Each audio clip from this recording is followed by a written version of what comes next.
আসসালামু আলাইকুম রহমতুল্লাহি ওয়া প্রিয় দিনী ভাই ও বোন, আজকের এই ভিডিওতে আমি আপনাকে ছোট্ট দুইটা দোয়া শিখিয়ে দিব। প্রথম দোয়াটা যদি আপনি পড়েন, আল্লাহ তাআলা আপনার জীবনের সকল গুনাহগুলি মাফ করে দিবেন।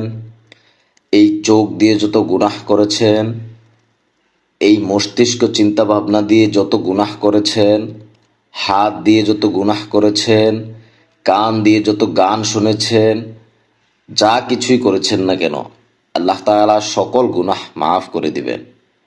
এবং দ্বিতীয় নম্বরের যেই দোয়াটা, সেই দোয়াটাকে বেহেশত লাভের দোয়া বলা হয়। আজকের দিনে অথবা রাতে যখনই সময় পাবেন, এই ছোট্ট দুইটা দোয়া একবার পাঠ করুন। আল্লাহ তাআলা যদি সেই ভাগ্য অথবা কপাল দেয় আপনার, এই দুইটা দোয়ার কারণে আপনার জীবনের সকল গুনাহ মাফ হয়ে যাবে এবং মৃত্যুর পরে জান্নাত পাবেন আপনি। সেই প্রথম দোয়াটা কি?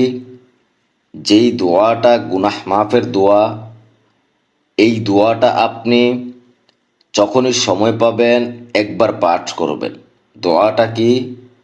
আস্তাগফিরুল্লাহাল্লাযী লা ইলাহা ইল্লা হুয়াল হাইয়ুল কাইয়্যুম ওয়া আতুবু ইলাইহি। খুবই ছোট্ট দোয়া, আমরা অনেকেই জানি এই দোয়াটা, কিন্তু এই দোয়াটার ফজিলত কি অথবা এটা কেন পড়ব, এইটা আমরা অনেকেই জানি না। এই দোয়াটা বেশি বেশি সব সময় পড়ার চেষ্টা করবেন।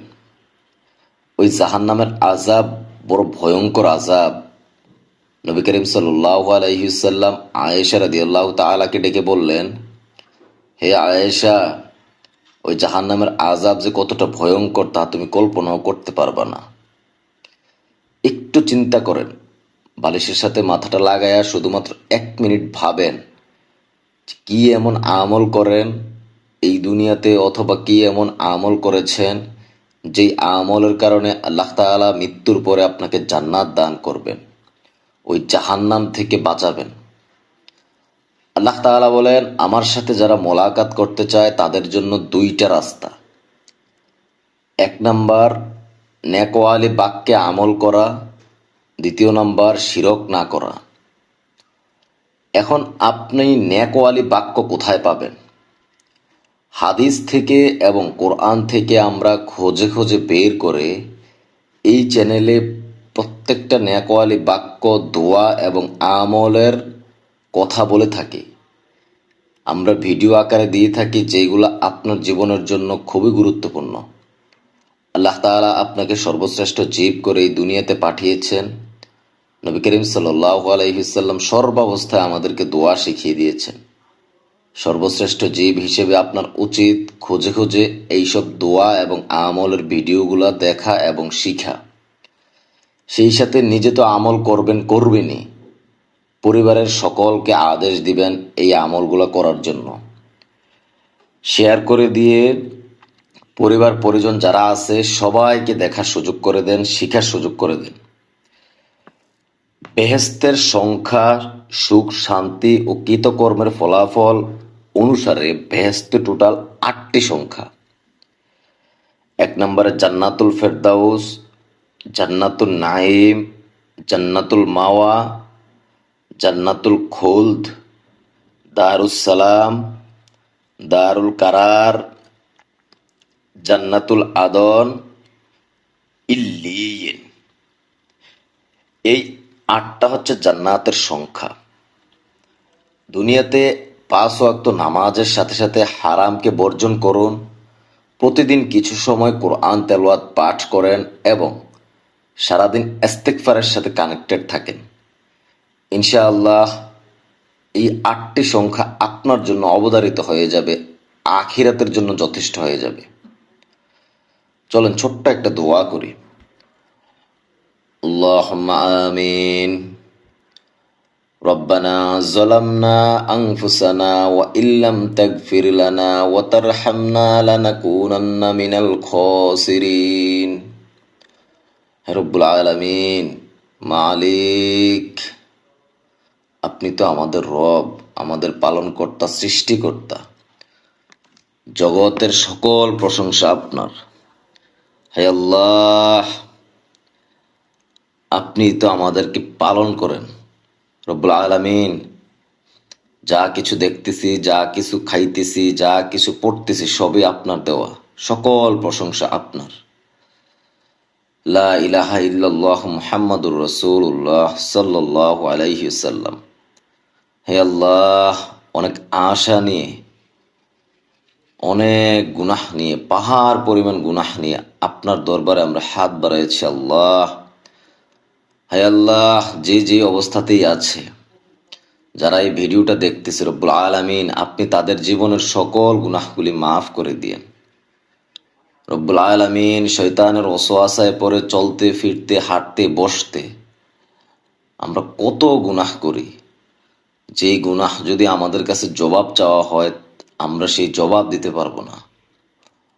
আপনি তো আমাদের মালিক, আপনি যদি আমাদেরকে মাফ করে দেন, আপনি কারো কাছে জবাব দিতে হবে না আল্লাহ রব্বুল আলামিন। আপনি আমাদের জীবনের সকল গুনাহগুলি মাফ করে দিয়েন, শয়তানের ওয়াসওয়াসা থেকে দূরে রেখেন। হে আল্লাহ, সবসময় হালালের পথে চলার তৌফিক দান করিয়েন রব্বুল আলামিন। অনেকের মনে অনেক কষ্ট, হে আল্লাহ, আপনি সকলের অন্তরকে ঠান্ডা করে দিয়েন রব্বুল আলামিন। যারা এখানে দেখতেছে, যাদের মনের আশা পূরণ হচ্ছে না, তাদের সকলের মনের আশা পূরণ করে দিয়েন। 5 ওয়াক্ত নামাজি বানিয়ে দিয়েন হে আল্লাহ। যারা অসুস্থ আছে তাদেরকে সুস্থতা দান করিয়েন। যাদের বাবা মা এই দুনিয়াতে বেঁচে নেই, তাদের কবরকে জান্নাতের বাগান বানিয়ে দিয়েন। যাদের বাবা মা দুনিয়াতে বেঁচে আছে, তাদেরকে আপনি নেক হায়াত দান করিয়েন রব্বুল আলামিন। সকলকে বাবা মার খেদমত করার তৌফিক দান করে দিন। লা ইলাহা ইল্লাল্লাহু মুহাম্মাদুর রাসূলুল্লাহ সাল্লাল্লাহু আলাইহি ওয়াসাল্লাম। রব্বুল আলামিন, আবারও জগতের সকল প্রশংসা আপনার জন্য। আপনি এক ও অদ্বিতীয়, আপনার কোনো শরীক নেই। হে আল্লাহ, আপনি আমাদেরকে মাফ করে দিয়েন। আমিন আমিন বিরহমাতিকা ইয়া আরহামার রাহিমিন। দয়া করে সবাই কমেন্ট বক্সে আমিন লিখে যাবেন, কেননা কার দোয়া কখন কবুল হয়ে যায় তা বলা যায় না। দ্বিতীয় নাম্বারের যে দোয়াটা, সেই দোয়াটা যদি আপনি পাঠ করেন, বেহেশত লাভ করতে পারবেন। মৃত্যুর পরে বেহেশত লাভের দোয়া, সেই দোয়াটা কি? আল্লাহুম্মা ইন্নী আসআলুকাল জান্নাতা ওয়া আউযু বিকা মিনান নার। খুবই ছোট্ট দোয়া। অর্থ: হে আল্লাহ, আমি আপনার কাছে জান্নাত চাই এবং জাহান্নাম থেকে আপনার কাছে আশ্রয় চাই। মাশাআল্লাহ, কি সুন্দর অর্থ দেখেন। এই দুইটা দোয়া আজকের দিনে যখনই সময় পাবেন বেশি বেশি পাঠ করবেন। সব সময় পাঠ করতে পারবেন আপনি চাইলে। আল্লাহ তাআলা আপনাকে ইসলামের জন্য কবুল করুক, সবসময় আমল করার তৌফিক দান করুক, সবসময় ইস্তিগফারের সাথে কানেক্টেড রাখুক। ভালো থাকবেন। আপনি যদি আমার চ্যানেলে নতুন হয়ে থাকেন, চ্যানেলটি সাবস্ক্রাইব করে অবশ্যই সঙ্গে থাকবেন। আসসালামু আলাইকুম ওয়া রাহমাতুল্লাহি ওয়া বারাকাতুহু।